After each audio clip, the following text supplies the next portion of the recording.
না না, আমি যাব না সেই রাজ্যে যে রাজ্যের সেনাপতি প্রজাপতিরা আমার কথা শুনে না। না না, সেই রাজ্যের নাম আমার সামনে আর কেউ উচ্চারণ করবে না।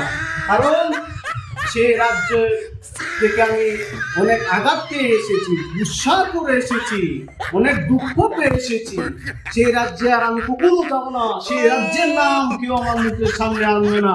না না, কারণ সেই দেশের সেনাপতি, আমার যে সেনাপতি ছিল সেই সেনাপতি আমাকে কখনোই মহারাজা বলে নাই, সে আমাকে মহানানা বলে ডাকতো।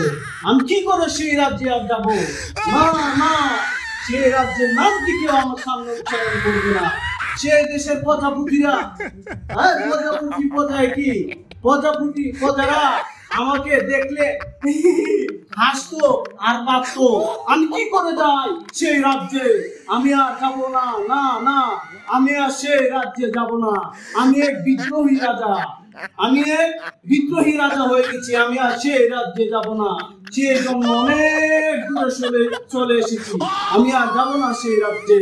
তারপর আর কি বলবো, যাকে নিয়ে আমি সংসার করি, যাকে নিয়ে আমি থাকি, খাই, ঘুমাই, যাকে আমি খাওয়ালাম পাললাম, সেই চুতমারানি, রানী চুতমারানি। কি কথা, গুসা যখন করেছি আমি তো চুতমারানি বলবো, রানী বলবো নাকি? সেই চুতমারানি আমার কথা শুনে না। না, আমি যাব না সেই রাজ্যে। যাও তোমরা, আমি যাব না সেই রাজ্যে।